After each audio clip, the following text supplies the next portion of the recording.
이 세상에서 동물들 가운데 가장 짐을 많이 지고 있는, 그리고 평생을 짐을 지고 살아가는 대표적인 한 동물이 있습니다.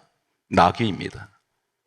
나귀는 지금도 아프리카 그리고 히말라야 같은 이 산악지대에는 짐을 실어 나를 때 대부분 나귀를 이용하고 있습니다.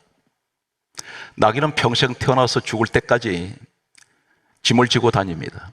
때로는 힘들게 헐떡거리면서 짐을 끌고 가기도 합니다. 밤낮 없이 이 나귀는 짐을 지고 있습니다. 오늘 이 시대에 나귀 인생이 있습니다. 태어나서 지금까지 늘 무거운 짐을 지고 인생길을 걸어가고 계신 분들이 있습니다. 예배는 드리고 계셔도 이 자리에 무거운 짐을 지고 나귀 인생을 살아가는 분들이 있습니다. 내려놓았더니 다른 짐이 또 지워집니다. 어떤 무거운 짐이 있으십니까? 가난의 짐, 질병의 짐, 고통스럽습니다. 자녀의 짐이 있습니다. 가족들에 대한 짐이 내게 지워져 있습니다. 내려놓고 싶은데, 때론 주저앉고 싶은데 주저앉을 수 있는 마음의 여유조차 없습니다. 성경 말씀은 나귀에 관한 말씀을 많이 기록하고 있습니다. 이사야 34장 16절 말씀을 보게 되면 성경이 이렇게 접근합니다. 하나님께서 하시는 말씀이 너희는 여호와의 책을 읽어보라. 성경 말씀을 말씀하고 있습니다. 흔히들 말하기를 사람의 생각으로, 사람의 감정으로 사람이 기록했다고 이렇게 말하는 사람들이 있습니다. 그런데 성경은 분명히 누가 기록했습니까? 이사야 34장 16절에 말씀하시기를 너희는 여호와의 책을 읽어보라. 이는 여호와의 입이 이를 명령하셨고 그의 영이 이것들을 모으셨다고 했습니다. 성령 하나님께서 기록하게 하셨고 명령을 하셨습니다. 하나하나 다 기록하라고. 그리고 하나님의 영, 성령께서 우리가 가지고 있는 성경 66권을 모으셨습니다. 분명 그래서 요한복음 1장 1절에는 말씀은 하나님이라고 했습니다. 성령님이 어디에 임하십니까? 우리는 성령을 받기를 늘 사모합니다. 그런데 성령님은 사도행전 10장 44절 말씀을 보게 되면 성령은 말씀 듣는 사람에게 내려오십니다. 잠언 30장 6절은 분명히 이렇게 경고하십니다. 너는 말씀 외에 다른 것을 더하지 말라. 다른 것을 더하면 내가 너를 책망하겠고 너는 거짓말장이가 될까 두려우니라. 하나님 말씀이 성경에 없는 이야기를 하나님 말씀이라고 이야기하는 사람들이 있다는 것입니다. 디모데후서 3장 16절은 이렇게 또 말씀합니다. 모든 성경은 하나님의 감동으로 기록이 되었다 있습니다. 그렇다면 하나님께서 기록하게 하신 이 말씀 가운데 왜 나귀 이야기가 이렇게 많이 기록되어 있을까요? 특히 예수님이 나귀를 타신 사건은 구약에도 예언이 되어 있고 신약 성경에 예언이 되어 있는데 무려 66권 가운데 5권의 책에 예수님이 나귀를 타실 것을 말씀하고 있습니다. 누가 기록했습니까? 하나님께서 기록하셨습니다. 왜 이렇게 많이 기록하십니까? 그만큼 중요하다는 것입니다. 이 말씀 속에 무슨 의미가 있을까요? 단순하게 예수님 겸손하셔서 나귀 타십니까? 여기에는 분명한 하나님의 어떤 놀라우신 비밀이 있습니다.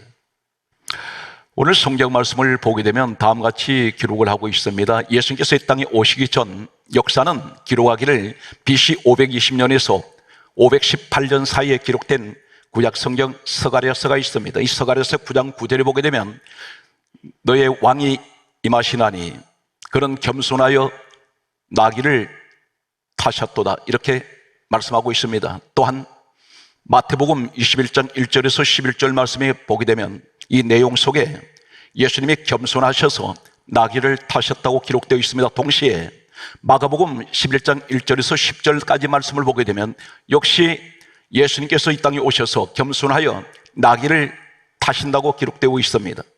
누가복음 19장 28절에서 40절 말씀에 보게 되면 역시 동일하게 예수님께서 겸손하셔서 나귀를 타실 것이라고 또 이렇게 말씀하고 있습니다. 요한복음 12장 12절에서 15절 말씀에도 보게 되면 예수님은 겸손하셔서 나귀를 타신다고 그렇게 기록하고 있습니다. 도대체 겸손이 무엇입니까? 이 겸손은 우리가 한글로 의미를 얘기한다면 낮아지다, 낮추다 이런 의미를 가지고 있기도 합니다. 그런데 성경 말씀을 보게 되면 마태복음 21장 5절 말씀을 보게 되면 예수님께서 겸손하여 나귀를 타시는도다 이렇게 기록하고 있습니다. 그런데 더 이상 어떤 의미를 찾을 수가 없습니다. 그런데 예수님께서 이 땅에 오시기 전 약 520년 전에 예언되어 있던 스가랴서 9장 9절 말씀을 다시 상기합니다.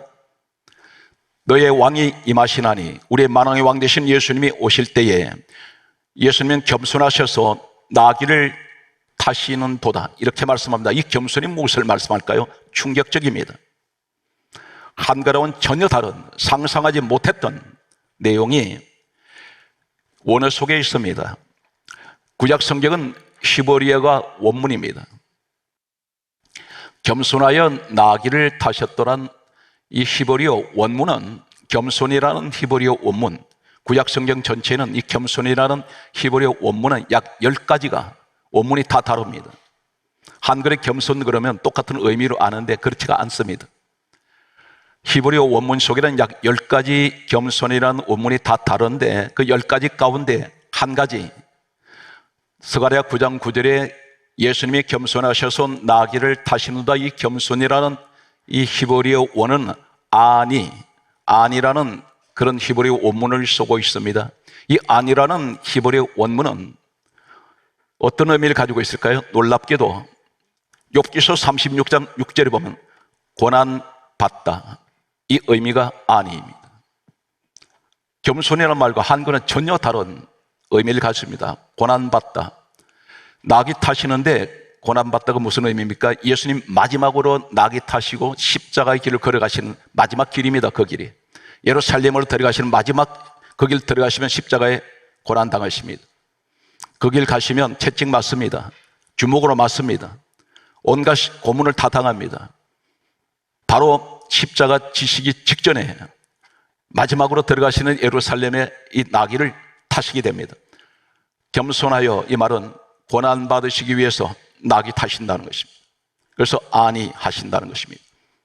좀 더 구체적으로 말씀드리면 시편 88편 15절 말씀에 보게 되면 고난을 당하여 죽게 되어사오니, 이 말씀이 고난당하여 죽게 되어사오니, 이 말씀이 아니입니다. 이 말씀이 겸손이라는 번역된 내용입니다. 이 말씀이 무슨 말입니까? 우리 예수님 지금 나귀 타시면 십자가의 길로 가셔서 이 고난을 당하시고 죽게 됩니다. 성경 말씀은 한 군데를 소개하면 시편 140편 12절 말씀을 보게 되면 고난 당하는 자, 이 말씀이 아니입니다. 바로 이것이 한글에 번역되어 있는 겸손입니다. 이 말씀이 스가랴서 9장 9절에 겸손하여 나귀를 타시는도다. 우리 예수님께서 고난 당하시고 십자가에 죽으시기 위해서 이 나귀를 타시고 들어가시는데, 이제 그 길로 들어가시면 십자가에 지시고 돌아가십니다. 그런데 겸손하다, 낮아지고 낮추다, 이 말씀이 신약에 오면 바로 고난을 당하시고 죽게 되었다는 이 아니의 히브리어 원문이 어디에 그대로 적나라하게 나타나냐면 빌립보서 2장 6절 말씀에 보게 되면 이렇게 기록하고 있습니다. 우리 예수는 본래 하나님 본체가 되십니다. 성경이 그렇게 강조합니다. 그분이 하나님 본체십니다. 하나님 본체. 그런데 하나님 본체 되시는, 만왕의 왕 되시는 우리 예수님이 이 땅에 오실 때에 하나님 본체 되시는 그분이 오시면 빌립보서 2장 8절에 이렇게 말씀합니다. 자신을 낮추시고, 어느 정도 낮추시는 게 낮추신다는 게 겸손입니다. 어디까지 낮추시냐면 죽기까지 낮추십니다. 죽기까지 복종하셨으니 곧 십자가에 죽으심이라. 바로 이것이 겸손입니다. 예수님이 죽으시기 위해서 자신을 낮추셔서 그리고 나귀를 타셨다는 것입니다. 오늘 성경 말씀을 보게 되면 두 번째 의미를 우리가 찾아봅니다. 마태복음 21장 1절의 말씀을 보게 되면 예수님께서 이제 마지막으로 예루살렘으로 들어가시면서 거기를 들어가시면 이제 십자가의 길로 가시는데 성경이 이렇게 강조합니다. 예수님께서 예루살렘에 가까이 가서, 성경 그대로 여러분께 소개합니다. 감람산 벳바게에 이르렀을 때에 두 제자에게 하시는 말씀이 마태복음 21장 2절 말씀에 너희는 맞은편 마을로 가라 이렇게 말씀합니다. 예수님 그 마을에 들어가 보신 적 없습니다. 그러면서 하시는 말씀이 거기에 들어가면 메인 나귀가 있으리니 풀어, 끌고 내게 와라. 그렇게 말씀합니다.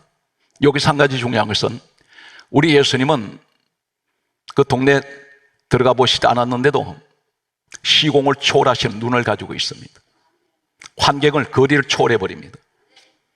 정확하게 나귀가 매인 것도 알고 있고, 그리고 그 나귀 풀어서 내게 끌고 오너라. 이렇게 말씀하신 내용성이 무엇을 말합니까? 우리는 흔히들 이렇게 말합니다. 같은 믿음 안에 있는 우리는 예수님을 날마다 찾습니다. 사모합니다. 기도합니다. 그런데 하나님은 내 사정을 모르시는 것 같습니다. 그런데 오늘 성경 뭐로 말씀합니까? 성경 말씀은 이렇게 기록하고 있습니다. 누가복음 5장 4절 말씀을 보게 되면 예수님께서 이 땅에 오셨을 때에 목수일을 하셨습니다. 한 번도 낚시를 바다나 강에 던져서 고개 한 마리 건져 올리신 적이 없습니다. 이 특히나 갈릴리 바다는 예수님께서 사역을 하시던 그 지역에 이 갈릴리 바다에 대해서는 전혀 고기 한 마리 잡아보신 적이 없습니다. 그런데 밤새도록 물고기 잡는 전문가 베드로가 밤새도록 그물을 던졌으나 고기 한 마리 못 잡았을 때에 예수님께서 이 베드로 빈배를 타시더니 하시는 말씀이 누가복음 5장 4절에 그렇게 말씀합니다. 깊은 곳으로 가서 그물을 내려 고기를 잡아라. 그물이 찢어질 듯이 고기가 잡혀 올라왔습니다. 우리 하나님 대신 우리 예수님은 바닷물 속에 고기떼의 방향을 아시고 어느 곳에 고기가 모여 있는지도 아십니다. 오늘 우리 주님은 모든 것을 깨뜨리고 계십니다. 동시에 우리의 모든 사정을 알고 계신다는 것입니다. 성경 말씀은 이렇게 기록합니다. 안드레의 전도를 받아서 예수님 앞에 처음으로 왔던 베드로가 있습니다. 요한복음 1장 42절 말씀에 보게 되면 예수님께서 베드로가 처음 주님을 만났을 때에 예수님께서 베드로를 보시면서 이렇게 말씀합니다. 너는 요한의 아들 시몬이니 너는 장차 게바가 되리라. 반석이라는 뜻입니다. 사랑하는 성도 여러분, 이 시간에 현재까지 내 모습 돌아보면 나는 가진 돈도 없습니다. 장래가 하나님, 앞으로 노후 생활을 걱정하는 분들이 있습니다. 사업을 걱정합니다. 여러 가지 문제를 가지고 있는데 우리 주님은 현재를 보지 않습니다. 너는 장차. 베드로가 그렇게 말씀합니다. 베드로가 성격이 대단히 다혈질입니다. 이 사람이 상당히 교배는 섞지 않은 사람입니다. 변덕이 물 끓듯 하는 사람입니다. 그런데 그럴지라도 주님이 보시는 눈은 너는 잘 다듬어 놓으면, 너는 나를 믿으면 너는 장차 개바, 너는 반석이 될 것이다. 우리에게 하시는 소망의 말씀입니다. 성경 말씀은 동시에 이렇게 말씀하고 있습니다. 요한복음 1장 48절 말씀을 보게 되면 나다나엘이라는 사람이 있습니다. 빌립의 전도를 받아서 예수님 앞에 나왔을 때에 예수님께서 이렇게 말씀합니다. 빌립이 너를 부르기 전에 내가 너를 무화과나무 아래 있을 때 내가 너를 보았노라. 전도가 되기 전에도 우리 주님은 이 나다나엘을 보고 계셨다는 것입니다. 우리 읽을 동안 다 살피고 있습니다. 오늘 이 자리에 하나님을 믿는 사람, 믿지 않는 사람이 있습니다. 똑같이 예수님 주변에 있어도 주님께서 이렇게 말씀합니다. 요한복음 6장 64절 말씀하시기를 이렇게 말씀합니다. 너희 중에 믿지 아니한 자들이 있느니라 하시니 이는 믿지 않는 자들이 누구이며 자기를 팔 자가 누구인지 따르시겠습니까? 처음부터 아심이러라. 처음부터 주님은 다 알고 계신다는 것입니다. 오늘 살아오는 성도 여러분, 무시도 염려하지 말고 여러분 하나님께서 택하신 사람인 것을 믿으시기 바랍니다.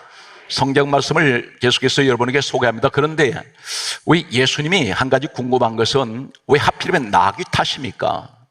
왜 나귀를 타신다고 그렇게 강조하십니까? 다른 짐승도 있지 않습니까? 하나님이 구별하신 제물로 받으시는 소, 양, 비둘기가 있습니다. 그런데 하필이면 하나님 왜 나귀를 택하십니까? 이렇게 우리가 의문점을 가질 수가 있습니다. 그런데 이 나귀가 어떤 존재일까요? 레위기 11장 4절에서 8절 말씀을 보게 되면 굽이 갈라지지 않는 짐승은 부정한 짐승이라고 말합니다. 이 발이 굽이 갈라지지 않는 짐승이 있습니다. 소는 굽이 갈라져 있습니다.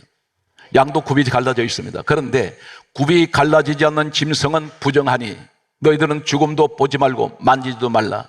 이 굽이 갈라지지 않는 짐승이 바로 누구냐면 나귀입니다.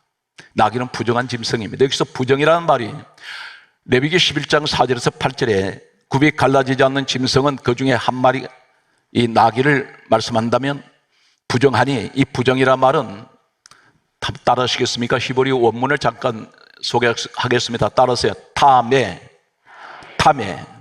이 타메라는 말이 어디에 똑같이 적용되냐면 에스겔 22장 5절에 똑같이 적용된 이 타메라는 원어가 더럽다라는 뜻을 가지고 있습니다. 부정하다 이 말은 더럽다는 것입니다. 더러운 짐승, 굽이 갈라지 않는 짐승, 나귀는 하나님께 바쳐지는 제물이 아닙니다. 그런데 왜 나귀를 무엇으로 말씀하냐면, 어떤 의미를 가지고 있느냐면, 성경 말씀은 창세기 16장 12절에 보게 되면 아브라함의 아들 이스마엘이라는 아들이 있습니다. 그런데 하나님이 이렇게 말씀합니다. 이스마엘을 가르쳐 너는 들나귀 같이 되리니, 나귀를, 이스마엘, 사람을 나귀로 그렇게 의미하고 있습니다. 한 군데 더 말씀을 드리면 성경 말씀을 이렇게 기록합니다. 창세기 49장 14절에 보게 되면 이사갈이라는 사람이 있는데, 이사갈은 양의 우리 사이에 꿇어 앉은 건장한 나귀로다. 사람을 나귀로 비유하고 있다는 것입니다. 그렇다면 이 나귀 인생, 부정한 인생, 더러운 인생, 하나님께 가까이 갈 수 없는 재물, 될 수 없는 인생, 바로 우리 죄인들을 의미한다는 것입니다. 그런데 놀라운 사실은 주님이 지명하세요. 주님이 선택하세요. 이 내용이 무엇인지 아십니까? 하나님, 내가 의인이니까 나를 택하시겠습니까? 아니에요. 성경이 이 사실을 단호하게 이렇게 말씀합니다. 누가복음 5장 32절에 나는 의인을 부르러 온 것이 아니요 죄인을 부르러 왔노라. 죄인된 우리를 부르셨습니다. 우리 스스로 보기에도 나는 허물이 많고 약점도 많고 나는 늘 죄를 짓습니다. 그런데 주님이 나를 일방적으로 나귀를 선택하시듯이 나를 선택하셨습니다. 성경 말씀은 이렇게 기록하고 있습니다. 놀라운 사실은 여러분이 얼마나 행복한 사람인지 아십니까? 마가복음 3장 13절에 예수님께서 자기가 원하는 사람들을 부르셨느니라. 주님이 여러분을 원하셨습니다. 내가 원하기 전에 주님이 원하셨어요. 성경 말씀은 더 이렇게 강조합니다. 요한복음 15장 16절에 너희가 나를 택한 것이 아니요 내가 너희를 택하여 세웠나니. 천국 백성을 택하셨다는 것입니다. 이 사실을 한 가지만 믿는다면 우리는 감사해야 합니다. 성경 말씀은 계속해서 이렇게 말씀합니다. 요한복음 6장 44절 말씀을 보게 되면 다음과 같이 말씀합니다. 나를 보내신 내 아버지께서, 예수님이 하신 말씀입니다. 나를 보내신 내 아버지께서 이끌지 아니하시면 내게 올 자가 아무도 없느니라. 지금 여러분 주님 앞에 나오셨지 않습니까? 하나님이 이끌어 오셨다는 것입니다. 여러분 성전에 나오신 것 오늘 우연히 나오신 줄 아십니까? 어쩌다가 나온 것이 아니라 누가복음 2장 26절에는 성령이 지시하시고, 누가복음 2장 27절에는 이렇게 말씀합니다. 성령의 감동으로 성전에 나오니. 여러분 성전에 나오시는 것이 아무나 나오시는 것이 아니라는 것입니다. 여기 하나님 집입니다. 하나님 집으로 아무나 불러들이지 않습니다. 하나님께서 택하신 사람, 하나님께서 부르신 사람, 하나님이 원하시는 사람, 그래서 성령의 감동을 가진 사람이 성전에 나오셨다는 것입니다. 이 말씀 아무나 듣는 것 같습니까? 여러분이 특별하게 들으시는 겁니다. 이 땅에 예수 믿는 사람이 얼마나 많습니까? 이 말씀 못 듣는 분도 있습니다. 그런데 이 말씀을 듣게 하신 이유가 무엇입니까? 하나님, 나는 나귀 같은 인생이고 부정한 인생이라도 내 주님께서 나귀를 택하시듯이 나를 택해 주셨다는 것입니다. 이제 오늘 말씀의 가장 핵심인 말씀을 소개합니다. 마태복음 21장 2절에 보면 예수님께서 두 가지를 단어를 말씀하세요. 너희가 맞은편 마을로 들어가면 거기에 매인 나귀가 있다. 또 그런데 그 나귀를 풀어 내게 끌고 오너라. 여기에 매이다, 풀다 두 가지가 있습니다. 매다, 풀다. 놀라운 진리가 있습니다. 단순한 매고 푸는 것이 아닙니다. 이 나귀 인생은 예수님 만나기 전에 묶여있는 인생입니다. 나귀 스스로가 묶인 건 못 풉니다.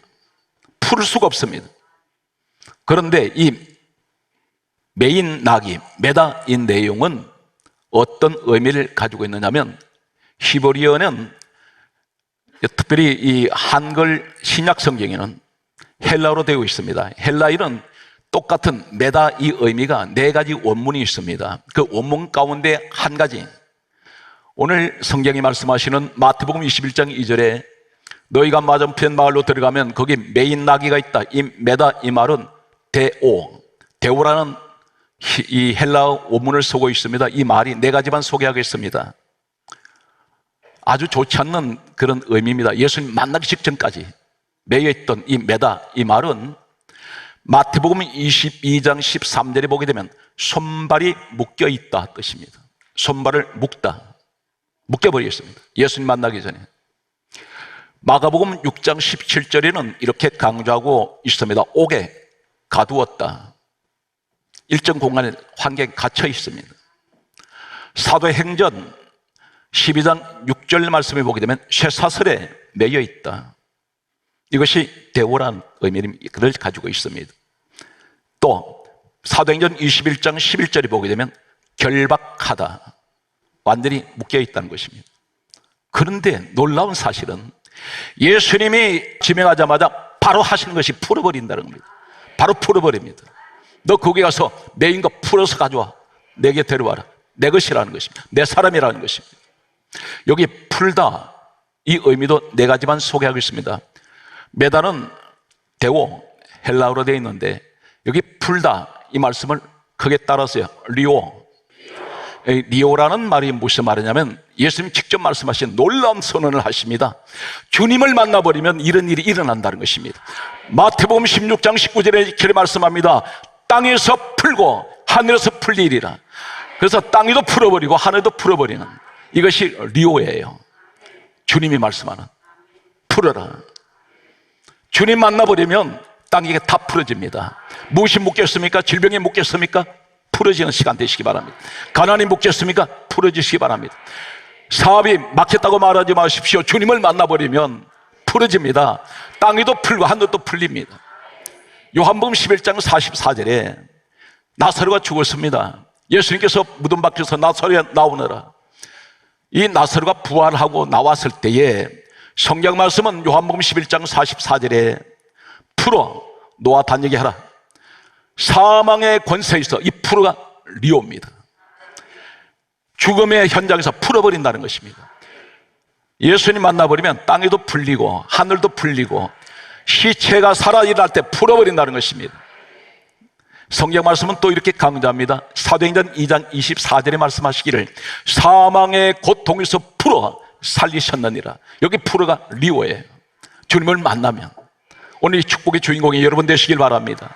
성경 말씀은 계속해서 이 리오의 축복 한 가지만 더 말씀을 드리면 성경 말씀은 이렇게 기록하고 있습니다. 사도행전 22장 30절에 결박을 풀다.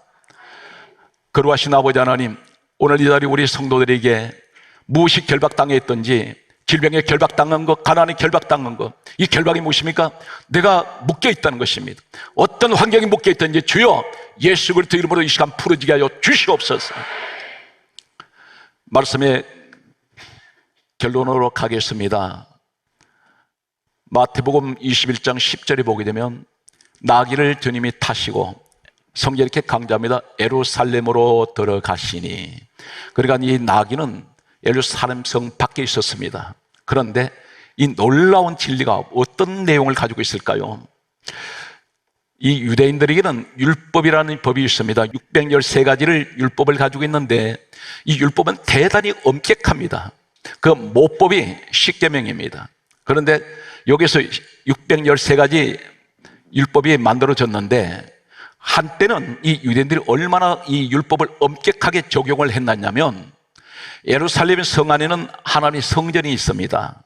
이 성전 가까이는 부정한 자들이 가면 안 된다고 그렇게 규제를 합니다. 그래서 어느 한 시대에는 이 부정한 짐승들은 성 안으로 못 들어갑니다. 성 밖에 대기를 시켜놓거나 거기에 묶여 있습니다. 그런데 성 안으로 들어가는 것은 하나님께 구별된 양, 소, 비둘기만 들어갑니다. 그런데 성 안으로 지금 나귀가, 그러한 시대에 나귀가 들어갔다면 돌에 맞아 죽습니다. 율법은 엄격한 법이 돌로 쳐서 죽입니다. 율법을 어기게 되면. 그런데 예수님께서 이 나귀를 타시고 들어갈 때에 성경은 마태복음 21장 7절과 8절에 보면 사람들이 겉옷을 벗어서 나귀 등에 겉옷을 깔고 땅바닥에다 겉옷을 깝니다. 유대인들의 관습은 겉옷을 벗어서 길이 깐다는 것은 왕에게 나타내는 예우 차원입니다. 예수님을 등에 모셨더니 나귀가 돌에 맞아 죽어야 될 부정한 자가 이런 축복을 받는다는 것입니다. 환영을 받습니다. 환호를 합니다. 마태복음 21장 9절에 보면 사람들이 인파가 앞에서 가고 뒤에서 가면서 호산나 다윗의 자손이여 찬송하리로다. 지금 예수님을 모시고 가는 이 나귀가 덩달아서 지금 그 사람들에게 환영받고 인정받고 박수를 받습니다. 바로 이 모습이 어떤 모습이냐면 동일한 이 사건이 기록된 요한복음 12장 13절에 그들은 종려 가지를 들고 있습니다. 그런데 성경은 하늘에 구원받은 사람들이 흰옷을 입고 하늘의 천국에 수많은 사람들이 손에 성경 이렇게 강조합니다. 계시록 7장 9절에 종려 가지를 들고 어린 양을 찬송하고 있습니다. 이 바로 이 모습이 어떤 모습이냐면 예루살렘으로 나아기 인생이 그곳으로 들어갈 때에 많은 사람들이 종려 가지를 들고 호산나 다윗의 자손이여 찬송하는 이 모습이 천국에 들어가는 모습이라는 것입니다.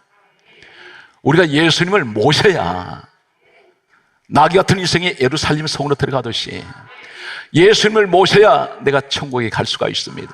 그래서 성경은 단호하게 이렇게 말씀합니다. 요한복음 14장 6절에 예수님 말씀하시기를 내가 곧 길이요 진리요 생명이니 나로 말미암지 않고는 아버지께 올 자가 없느니라. 성경 강조합니다. 사도행전 4장 12절에 말씀하시기를 다른 이로서는 구원을 얻을 수 없나니 천하 사람 중에 구원 얻을 만한 이름은 예수 외에는 주신 일이 없습니다. 예수밖에는 구원이 없습니다. 그래서 예수님을 모셨더니 나귀가 돌에 맞아 죽을 인생이 예수님 모시고 성 안으로 들어갔을 때 수많은 군중들이 환호하고 박수를 치고 주님을 찬양하면서 동시에 나귀 인생도 하나님께 영광을 돌린다는 사실입니다. 사랑하는 성도 여러분, 주님을 만나십시오. 사람을 보지 마십시오. 사람은 어떤 사람을 봐도 결국은 실망하게 됩니다. 사람의 감정은 하루에도 수십 분이 변화됩니다. 믿을 수가 없습니다. 가장 중요한 것은 주님밖에는 믿을 분이 없습니다. 성경은 히브리서 12장 2절에 믿음의 주여 온전하게 하시는 예수를 바라보자 말씀을 드리고 마치겠습니다. 골로새서 2장 7절에 믿음에 굳게 서서 감사함을 넘치게 하라. 우리의 구원받은 것 감사하시고 오늘 또 예배를 통해서 영광 하나님께 돌리게 하시는 걸 감사하는 오늘 시간 사랑하는 성도 여러분, 범사 위에 하나님의 크신 은총에 함께 하시기를 주의 성으로 축복합니다.